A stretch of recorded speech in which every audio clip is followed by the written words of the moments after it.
Pada waktu itu, pada hari Sabat, Yesus berjalan di ladang gandum. Karena lapar, murid-muridnya memetik bulir gandum dan memakannya. Melihat itu, berkatalah orang-orang Farisi kepadanya, "Lihatlah, murid-muridmu berbuat sesuatu yang tidak diperbolehkan pada hari Sabat." Tetapi jawab Yesus kepada mereka, Tidakkah kamu baca apa yang dilakukan Daud ketika ia dan mereka yang mengikutinya lapar? Bagaimana ia masuk ke dalam rumah Allah dan bagaimana mereka makan roti sajian yang tidak boleh dimakan, baik olehnya maupun oleh mereka yang mengikutinya, kecuali oleh imam-imam. Atau tidakkah kamu baca dalam kitab Taurat bahwa pada hari-hari Sabat, imam-imam melanggar hukum Sabat di dalam bait Allah, namun tidak bersalah? Aku berkata kepadamu, di sini ada yang melebihi bait Allah. Jika memang kamu mengerti maksud firman ini, yang ku kehendaki ialah belas kasihan dan bukan persembahan, tentu kamu tidak menghukum orang yang tidak bersalah.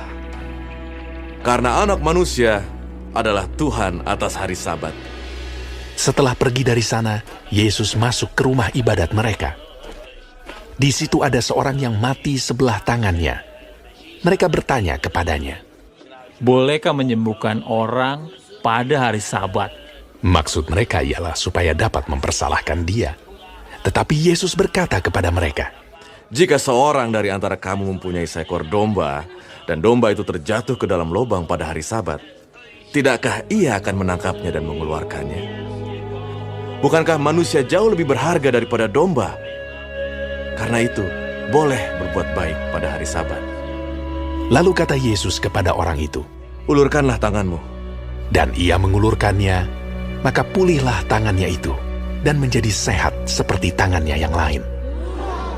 Lalu keluarlah orang-orang Farisi itu, dan bersekongkol untuk membunuh dia. Tetapi Yesus mengetahui maksud mereka, lalu menyingkir dari sana.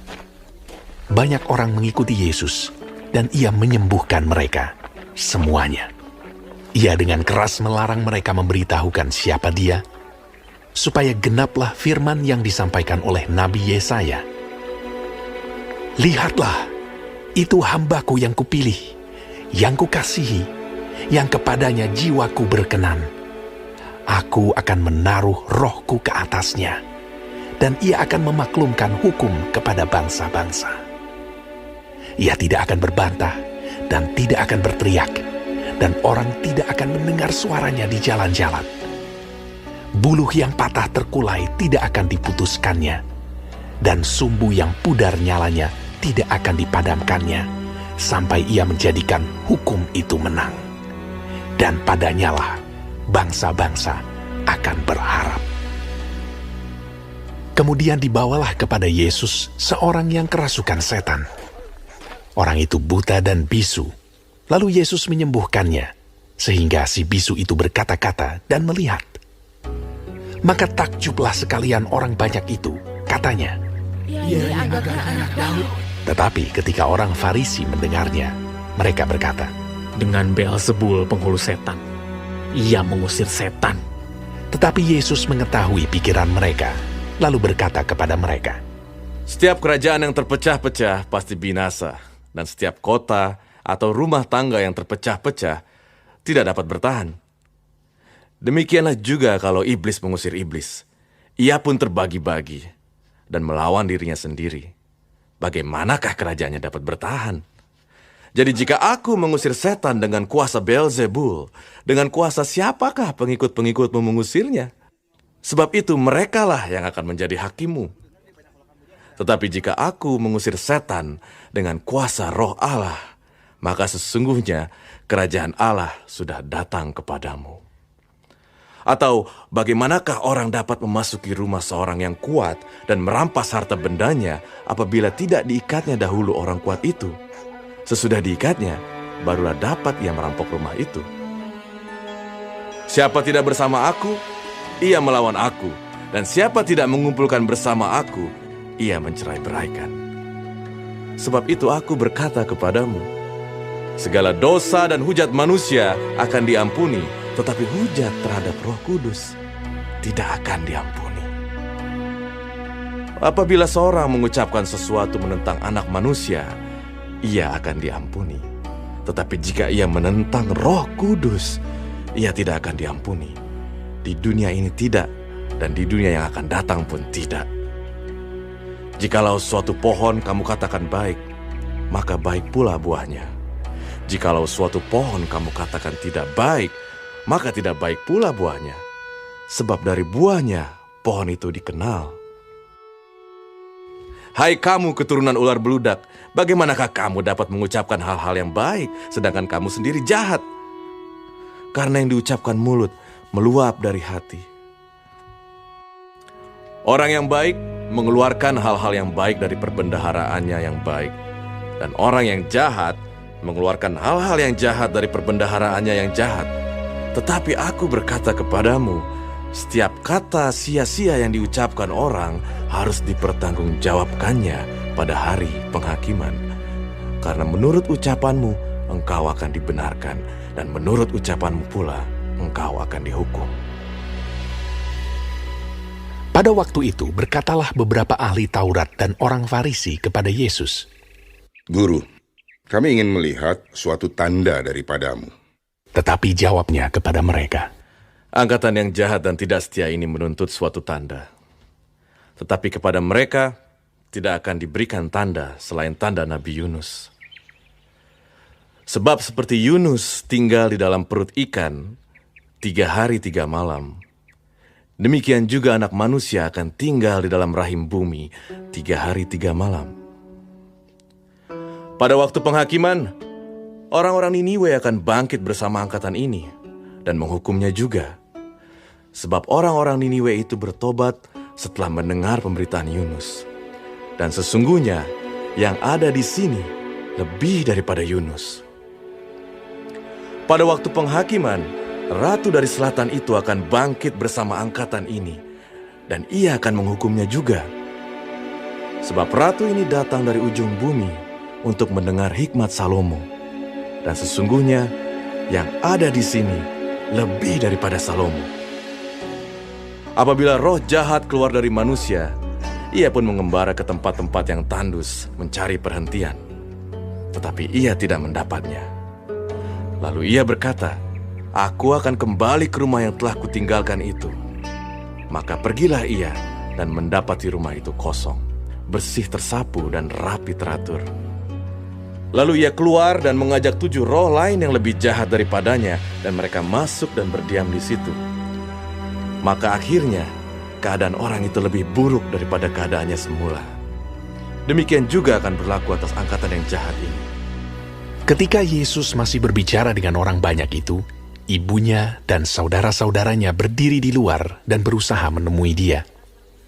Maka seorang berkata kepadanya, Lihatlah, ibumu dan saudara-saudaramu ada di luar dan berusaha menemui engkau. Tetapi jawab Yesus kepada orang yang menyampaikan berita itu kepadanya. Siapa ibuku? Dan siapa saudara-saudaraku? Lalu katanya, sambil menunjuk ke arah murid-muridnya, Ini ibuku dan saudara-saudaraku. Sebab siapapun yang melakukan kehendak Bapakku di sorga, dialah saudaraku laki-laki, dialah saudaraku perempuan, dialah ibuku. Shalom saudara, hari ini kita akan mempelajari Matius 12. Hari Sabat adalah hari perhentian untuk beristirahat dari semua pekerjaan dan memberi diri untuk istirahat dan menyembah Tuhan. Tuhan Yesus tidak membatalkan prinsip hari perhentian, tapi telah terjadi penyimpangan oleh para pemimpin Yahudi. Itu yang Tuhan Yesus kecam. Tuhan Yesus menyatakan bahwa hari perhentian itu ditetapkan Allah untuk kesejahteraan rohani dan jasmani manusia. Sesudah kebangkitan Kristus, orang Kristen mengkhususkan hari pertama yaitu Minggu untuk menyembah Allah dan untuk memperingati hari kebangkitannya. Kisah Para Rasul 20 ayat 7 dan juga dicatat dalam 1 Korintus 16 ayat 2. Orang Farisi menetapkan 39 perbuatan terlarang pada hari Sabat.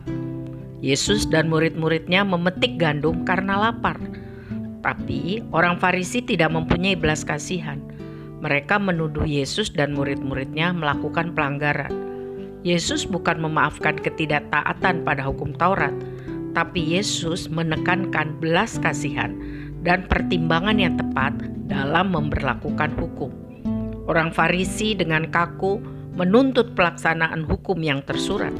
Mereka tidak dapat menangkap gagasan yang tersirat dari perintah Allah, yaitu belas kasihan untuk membawa manusia datang kepada Allah. Sikap hati yang benar terhadap Tuhan dan sesama, itulah yang utama, bukan ritual, bukan aturan agama semata. Tuhan Yesus mengatakan bahwa Ia adalah Tuhan atas hari Sabat.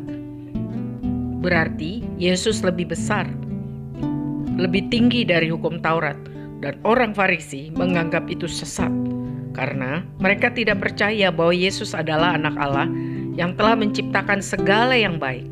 Pencipta selalu lebih besar, lebih tinggi derajatnya daripada ciptaannya. Jadi, Yesus mempunyai otoritas untuk mengesampingkan tradisi atau peraturan-peraturan tersebut. Dan Yesus menjelaskan betapa piciknya peraturan-peraturan itu. Karena orang Farisi lebih mengutamakan hukum-hukum mereka daripada kebutuhan manusia. Ketika Yesus menyembuhkan orang pada hari Sabat, mereka benci hal itu.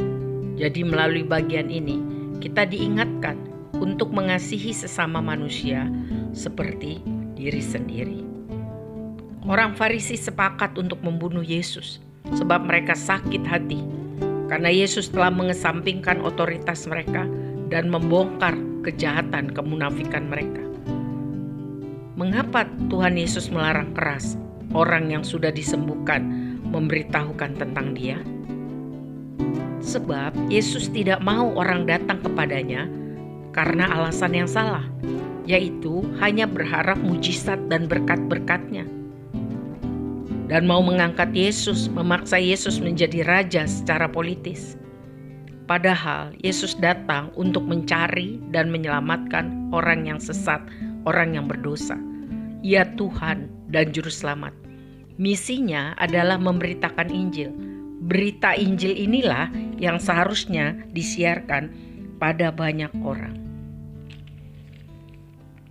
Ayat 22-37 mengenai Yesus dan Beelzebul. Yesus menyembuhkan orang yang dikuasai setan sehingga menjadi bisu dan buta. Dan ini mengakibatkan konfrontasi dengan orang Farisi. Yesus mengetahui benar pikiran mereka. Hal ini bisa menguatkan dan menghibur hati kita. Karena Yesus tahu isi hati kita, pergumulan dalam hidup kita. Tapi hal ini juga saudara menjadi peringatan. Bahaya karena tidak dapat kita bersembunyi dari Dia. Dia tahu motif, tindakan, dan isi hati kita. Jadi selalu jaga hati supaya selalu kudus di hadapan Tuhan. Kita tidak bisa bersikap netral pada Kristus. Barang siapa tidak mengikuti Kristus berarti menolak Dia dan ada di pihak iblis. Orang Farisi telah menghujat Roh Kudus dengan mengatakan bahwa kuasa Yesus untuk melakukan mujizat itu dari iblis. Itu menunjukkan kekerasan hati yang disengaja terus-menerus. Jadi siapa yang menolak dorongan atau ajaran dari Roh Kudus berarti melepaskan diri dari kuasa atau kekuatan yang bisa membawa orang pada pertobatan dan pengampunan dosa di dalam Kristus. Ayat 34-36, Yesus mengajarkan bahwa apa yang kita ucapkan menunjukkan apa yang ada dalam hati kita. Karena itu saudara, mari kita minta Roh Kudus untuk memenuhi kehidupan kita supaya selalu diperbaharui sehingga kita dapat menghasilkan hidup yang benar. Ayat 38-40 mengenai tanda Yunus. Permintaan orang Farisi ditolak Yesus karena mereka minta tanda atau mujizat lain, tapi tidak mau atau menolak mengenal Yesus. Mereka tidak mau percaya, tidak mau menerima Yesus sebagai Juru Selamat dan Tuhan, tapi minta tanda atau mujizat. Yesus dengan jelas mengatakan bahwa kebangkitannya akan membuktikan bahwa Ia adalah Mesias. 3 hari sesudah kematiannya, Yesus akan hidup kembali sama seperti Yunus, diberi kesempatan baru untuk hidup sesudah 3 hari ada dalam perut ikan. Pada zaman Yunus, Niniwe adalah ibu kota kerajaan Asyur, kota yang kuat dan jahat. Tetapi sesudah khotbah Yunus, seluruh kota bertobat dan dipulihkan. Juga pada zaman Salomo, seorang ratu negeri Sheba dari tempat yang jauh menemui Salomo untuk belajar tentang hikmatnya yang luar biasa. Jadi, orang-orang dari bangsa lain mengakui, menghargai tentang kebenaran dan hikmat Allah. Tidak seperti para ahli Taurat, orang-orang Farisi dan pemimpin agama, tidak mau mengakui, tidak menghargai kebenaran, walaupun sudah terus-menerus didemonstrasikan oleh Yesus Kristus. Ayat 43 sampai 45 mengenai kembalinya roh jahat.